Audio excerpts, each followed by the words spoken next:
Carl Sagan is one of the preeminent astronomers of our time. He is known for bringing the heavens to our living rooms with his PBS series Cosmos. His latest work is The Demon-Haunted World, Science as a Candle in the Dark.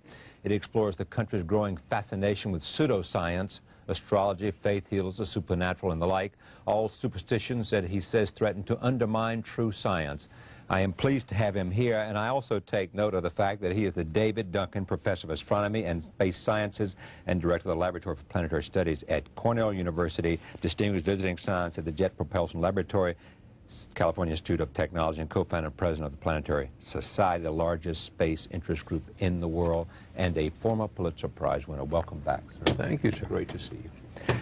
Listen to this. I hate to read too much, but this is it's almost like they've been reading your book. This is from the New York Times for Friday, May 24.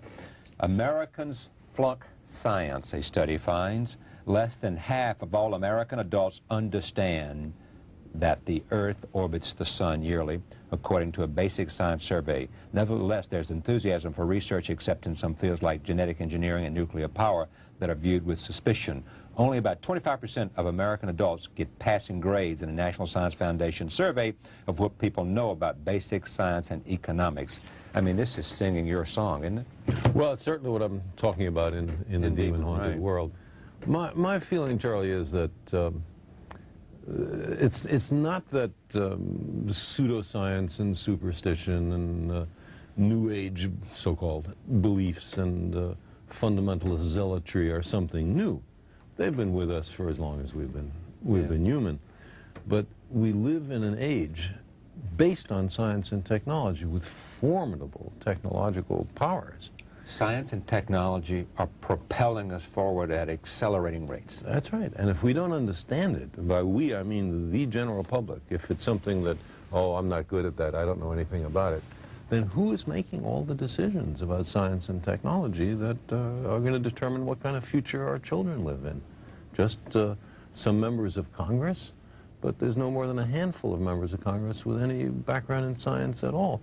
And the Republican Congress has just abolished its own Office of Technology Assessment, the organization that gave them bipartisan, competent advice on science and technology. They say, we don't want to know. Don't tell us about science and technology. Surprising, because Gingrich is genuinely interested, I think, in these kinds of things as a, you know, out of his own intellectual curiosity. Does the president still have a science advisor?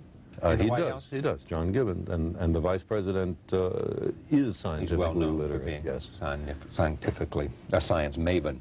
I mean, you blast them all. Creationist, Christian scientists who you say would rather allow their children to suffer than give them insulin or antibiotics.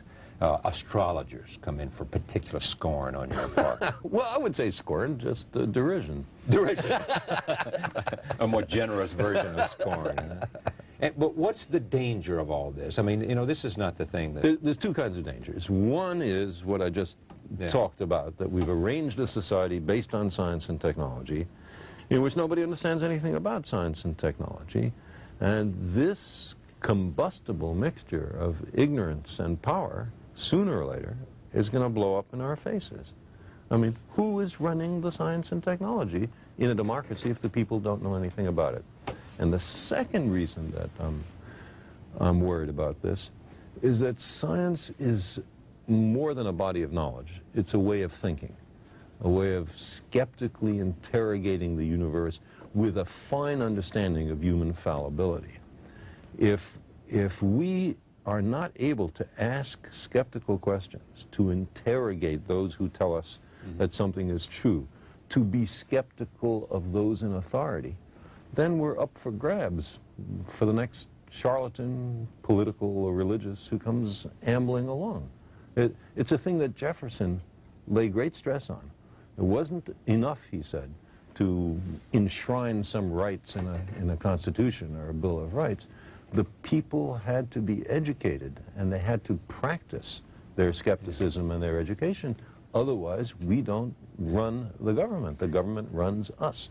Jefferson was amazing in his devotion to science. We think of Jefferson as this man who was literate and who was a passionate articulator of freedom. But if you go to Monticello, exactly, what you appreciate is he was at heart a scientist, a botanist, an architect, geologist. Geologist.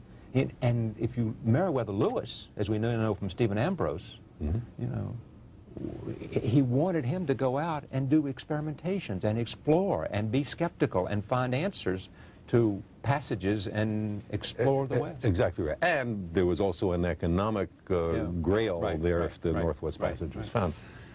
Jefferson said that he was at heart a scientist, that he would have loved to have been a scientist.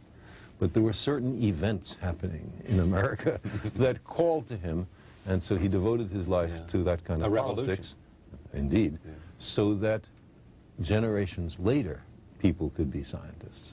Yeah. Have we, the point is made, and maybe by you, you know, is it, when's the last time we had a president who made a speech about science? You know, yeah, I mean, it made I say that. You know, it is this notion that science is not of great interest to us in some sense, that somehow we don't want to learn. You see, people read the stock market quotations and financial pages. Look how complex that is. And because they know the direct connection to their own. There's a motivation, but they're capable. Large numbers of people. People are able to look at sports statistics. Look how many people can do that. Understanding science is not more difficult than that. It doesn't involve greater intellectual activities. But the thing about science is, first of all, it's after the way the universe really is and not what makes us feel good. And a lot of the competing doctrines are after what feels good and not what's true. Okay, but you got to make, I'm not sure you'll go this far with me, but I mean, there's a lot of that is about feeling good, and there's a lot of that that's about hocus pocus, but at the same time, there are millions of people who understand science does not prove religion, but because religion is faith-based, and therefore you should not deny the value of it because it is faith-based and not scientific. But let's look a little more deeply into that. What is faith? It is belief in the absence of evidence. Now, I don't propose to tell anybody what to believe, but for me, believing when there's no compelling evidence is a mistake. The idea is to withhold belief until there is compelling evidence. And if the universe does not comply with our predispositions, okay, then we have the wrenching obligation to accommodate to the way the universe really is. So you step forward to say, I deny all religion because I can't see it proved scientifically? No. You see, and the value of religious experience and the value of reaching for higher experiences. Let me say, religion deals with history, with poetry, with great literature, with ethics, with morals, including the morality of treating compassionately the least fortunate among us. All of these are things that I endorse wholeheartedly.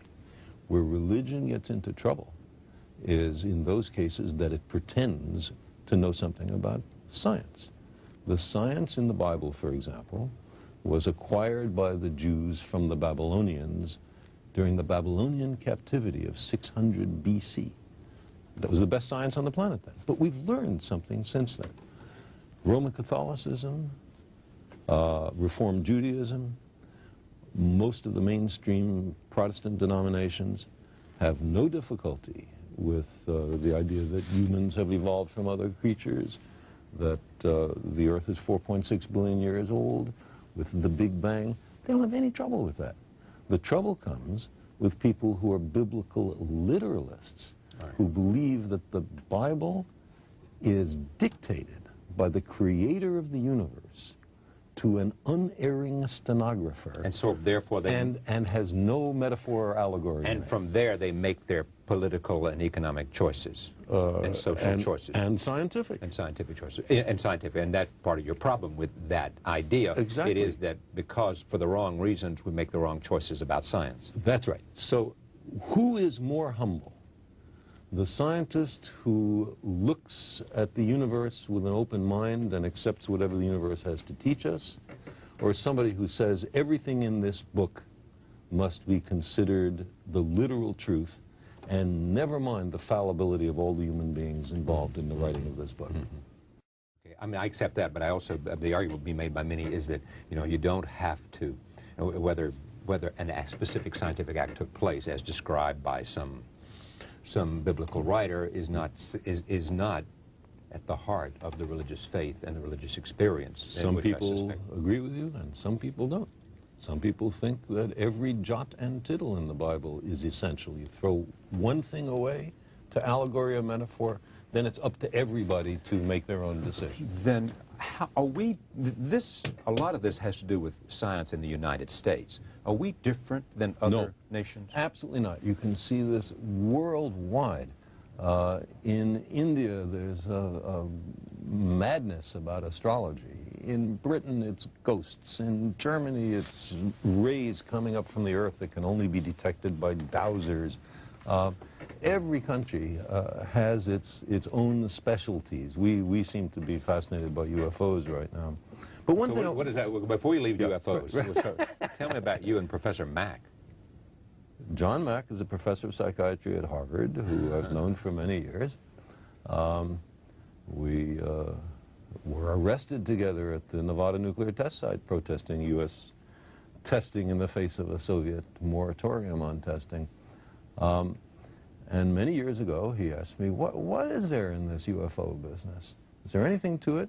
And I said, absolutely nothing, except, of course, for a psychiatrist. He is a psychiatrist. Well, he looked into it and decided that there was so much emotional energy in the reports of people who claimed to be abducted that it couldn't possibly be some psychological aberration, that it had to be true. He believed his patients. I do not believe his patients.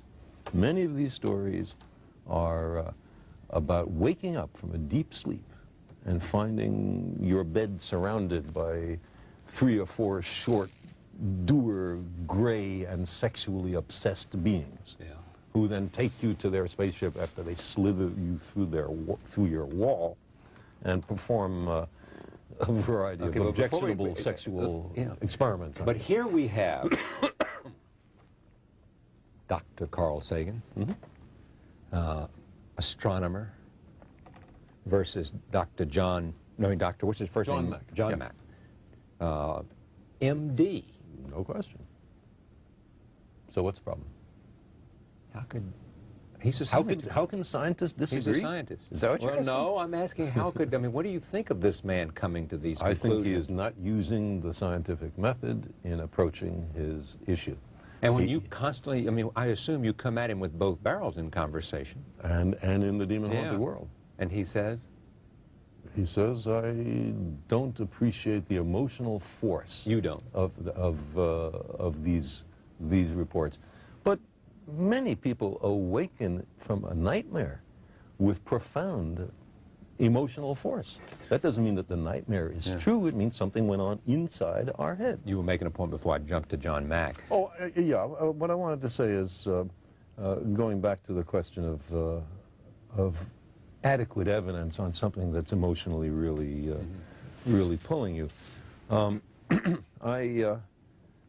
I lost both my parents about 12 or 15 years ago, and I had a great relationship with them. I really miss them. I would love to believe that their spirits were around somewhere, and I'd give almost anything to spend 5 minutes a year with them. Do you hear their voices ever? Sometimes. About 6 or 8 times since their death I've heard it. Carl, just in the voice of my father or my mother. Now, I don't think that means that they're in the next room. I think it means that they're in your head. I've had an auditory hallucination. I was with them so long, I heard their voices so often. Why shouldn't I be able to make a vivid recollection of it? Here's what's interesting about this for me. I mean, you won't see this, but I'll throw it at you anyway. You convinced me a long time ago that it was arrogant for me or for anyone else to believe that there wasn't some life outside of our... To exclude the possibility. To exclude the possibility was an arrogance of intellect that we should not assume. You couldn't prove it, you didn't know it was there, but the arrogance for you... Right, we don't know if it's there, we don't know if it's not there. Let's look. And if you take that, why can't you say there's a lot we don't know? There's a lot of power there that we don't know. There's a lot we don't know. You know? It's what I believe. But that doesn't mean that every fraudulent claim has to be accepted. We demand the most rigorous standards of evidence, especially on what's important to us. So if some guy comes up to me, and a channeler or a medium, and says, I can put you in touch with your parents. Well, because I want so terribly to believe that, I know I have to reach in for added reserves of skepticism, because I'm likely to be fooled and much more minor to have my money taken. What was it, J.Z. Knight was it? Yeah, exactly. She has a guy named Ramtha, who's 10,000 years old or 35. Something. 35, yes. He tells you lots of things, but nothing about what life was like 35,000 years ago. Shirley MacLaine believes. Shirley MacLaine believes that Ramtha was her brother. Things like the Loch Ness Monster, and all that.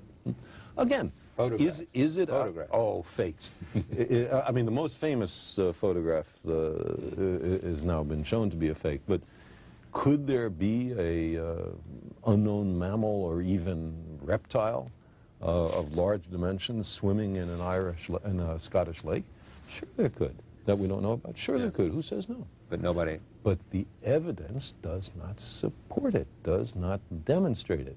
So do we say, oh, ridiculous? No, we don't do that. We say unproved, which is a Scottish verdict. Some reviewers differ with your conclusions on this point, that you seem to say it's growing, this kind of pseudoscience. No, sorry to interrupt. I don't. This is part of being human. Humans have had this way of magical thinking through all of our history. The problem is that today the technology has reached formidable, maybe even awesome proportions. And so the dangers of thinking this way are larger. Not that this is a new kind of thing. You are living with myelodysplasia. Or I have been. You have been. It's in remission. Or you have what? Well, you know, with diseases of this sort, and all cancers. Cancer of the bone marrow? It's myelodysplasia is not exactly cancer of the bone marrow, but if untreated, it inevitably leads to leukemia. And the trouble with all these diseases is you never know that you've got every last cell.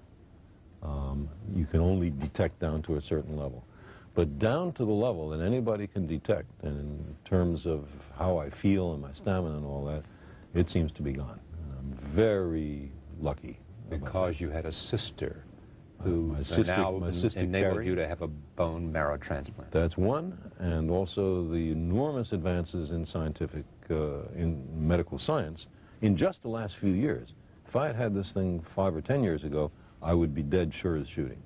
And then finally, the love and support of my family. All of those have played a central role. So you're optimistic? I'm very optimistic, or at least very hopeful.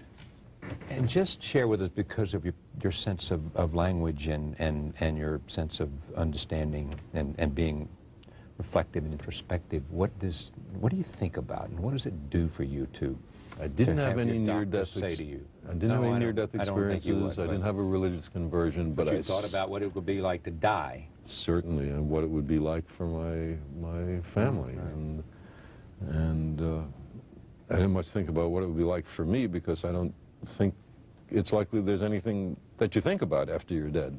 That's it, huh? Yeah, long, dreamless sleep.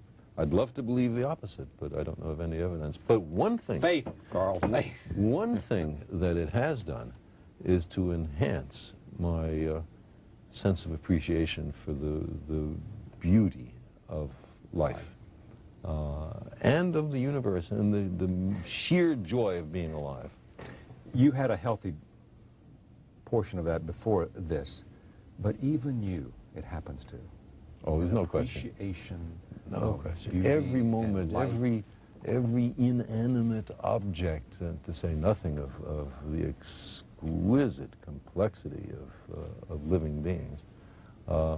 You imagine missing it all, and suddenly it's so much more precious. May you live a long time. Thank you very much. Thank you, George. Pleasure. Same here. Carl Sagan, Science as a Candle in the Dark. The title of the book is The Demon-Haunted World. Thank you for joining us. We'll see you next time.